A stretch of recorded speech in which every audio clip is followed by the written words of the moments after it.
Saudara-saudari yang terkasih, jumpa lagi dalam Pelita Hati hari ini, Minggu tanggal 6 November 2022, hari Minggu biasa yang ke-32. Bersama saya Romo Thomas Suratno SC dari Paroki Cilandak, Jakarta Selatan, mendengar dan merenungkan Sabda Tuhan, yakni firman Tuhan yang tersurat dalam Injil Lukas, bab atau pasal 20, ayat 27 sampai dengan ayat 38.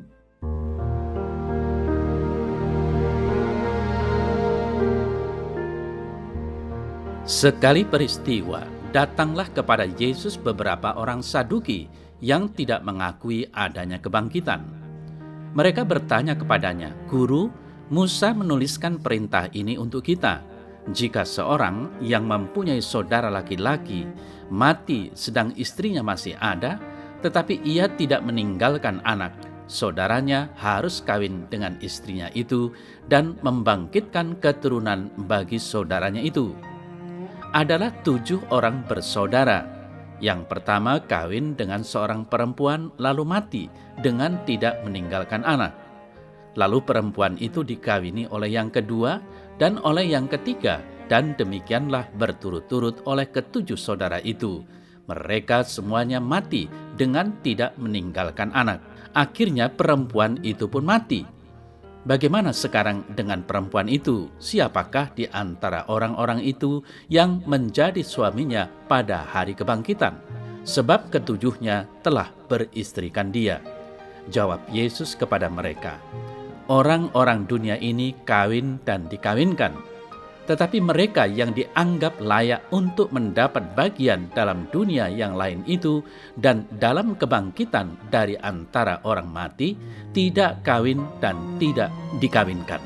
Sebab mereka tidak dapat mati lagi. Mereka sama seperti malaikat-malaikat dan mereka adalah anak-anak Allah karena mereka telah dibangkitkan."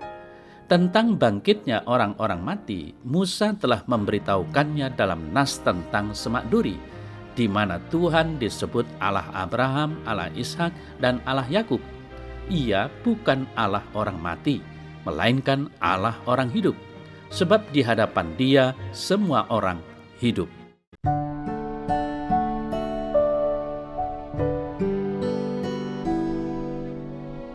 Saudara-saudari yang terkasih, kita kagum sekaligus bahagia setiap kali mendengar kesaksian seseorang yang memilih untuk memberikan dirinya secara total untuk kerajaan Allah, entah sebagai imam, biarawan, atau biarawati. Kagum akan besarnya rahmat Allah yang tercurah kepada mereka, namun juga kemurahan hati mereka untuk menanggapinya. Mereka menjadi gambaran bagi dunia tentang persatuan kasih dan kebahagiaan penuh di sorga yang bersumber pada Allah semata. Saudara-saudari yang terkasih, perjalanan hidup kita di dunia ini memang menjadi semacam persiapan bagi penggenapannya di kehidupan yang akan datang, yaitu untuk persatuan kita dengan Allah. Karena itu, kalau kita benar-benar ingin masuk sorga, itu harus tercermin dari keputusan kita ketika dihadapkan pada pilihan, mau ikut dunia atau mau taat kepada Tuhan. Ini seperti apa yang dapat kita baca dalam kitab Makabe, yakni tentang kisah seorang ibu dan ke-7 anaknya yang memilih untuk menaati hukum Taurat, walaupun karenanya mereka dihukum mati. Nah, saudara-saudari yang terkasih, dalam konteks sekarang, di tengah berbagai tawaran dunia, kita juga dituntut untuk mentaati hukum Kristus. Hal kontras ini dapat mengemuka di banyak keadaan. Bagi pasangan suami istri, mau pilih untuk selingkuh atau setia memegang janji perkawinan. Bagi pasangan muda-mudi yang belum menikah, mau pilih seks pranikah atau menjaga kemurnian. Bagi yang punya kecenderungan seksual pada sesama jenis, mau mengikuti dorongan nafsu atau mengendalikan diri. Bagi para pecandu dosa tertentu, mau jatuh lagi atau meninggalkan kebiasaan buruk itu. Bagi penguasa, mau korupsi atau jujur. Bagi rohaniwan, biarawan, biarawati, mau taat, hidup sederhana dan kudus, atau sebaliknya. Saudara-saudari yang terkasih, Di sepanjang hidup di dunia ini, kita dihadapkan pada banyak pilihan. Dan pilihan yang kita buat saat ini mencerminkan apakah kita sudah siap untuk memasuki kehidupan kekal di sorga. Jika kita masih lebih memilih apa yang lebih diterima dunia daripada apa yang dikehendaki Allah, maka sebenarnya perbuatan kita belum sesuai dengan harapan kita sendiri untuk masuk surga. Jika kita masih jatuh bangun untuk menaati perintah Tuhan, firman Tuhan hari ini mengingatkan kita untuk bertobat dan kembali kepada Allah daripada kesenangan kita sendiri. Sebab hanya dengan demikian, kita dapat menjadi semakin serupa dengan mereka yang dianggap layak untuk mendapatkan bagian dalam kehidupan kekal di surga. Saudara-saudari yang terkasih, Warta Injil hari ini memaparkan tentang penjelasan Tuhan Yesus bagaimana keadaan mereka yang di surga.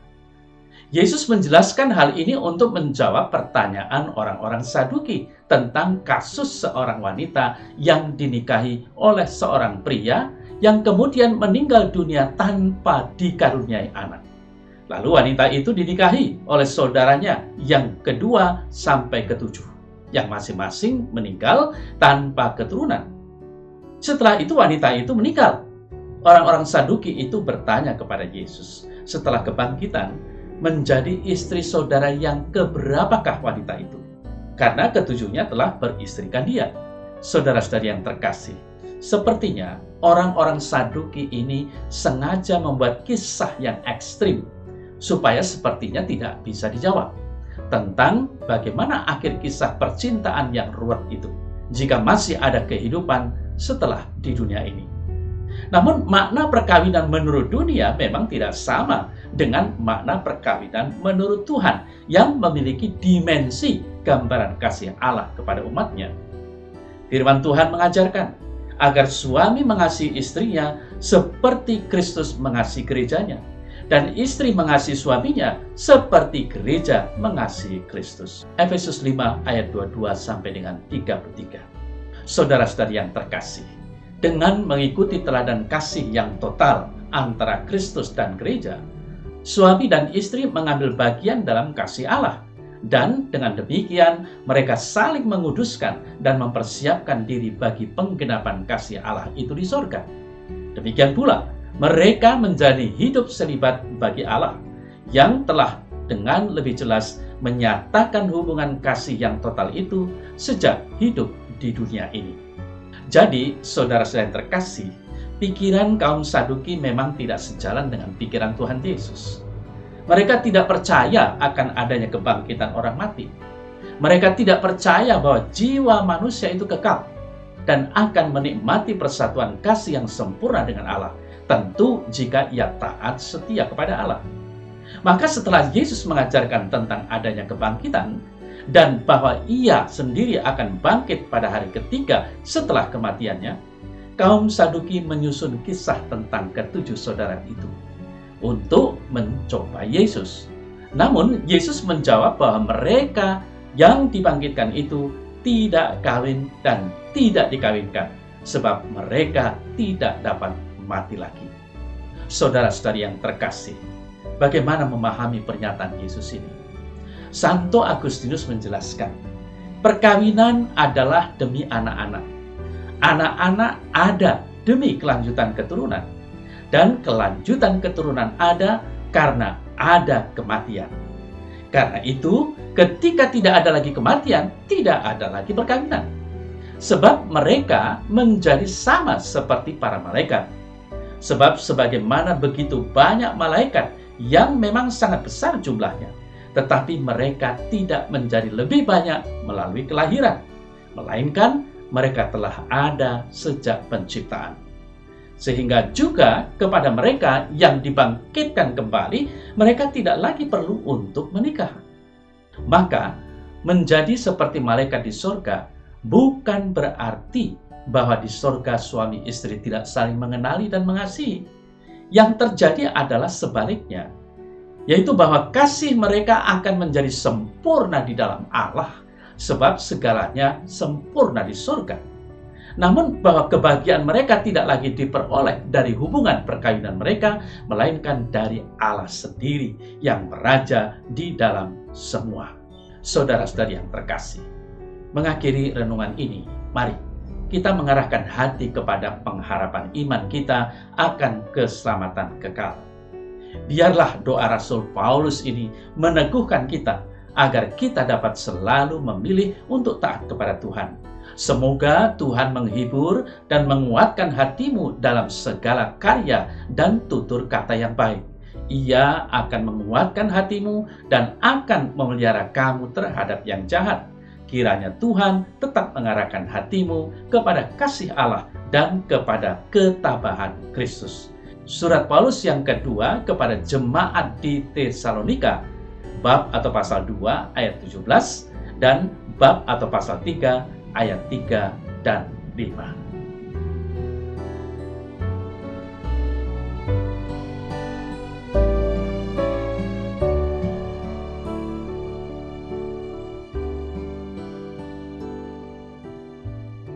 Dalam nama Bapa dan Putra dan Roh Kudus. Amin.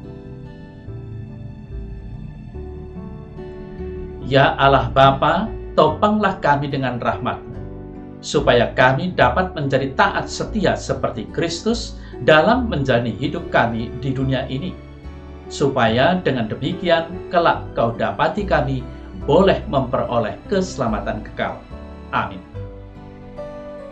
Semoga Allah yang Maha Kuasa memberkati saudara, Bapa, dan Putra, dan Roh Kudus. Amin.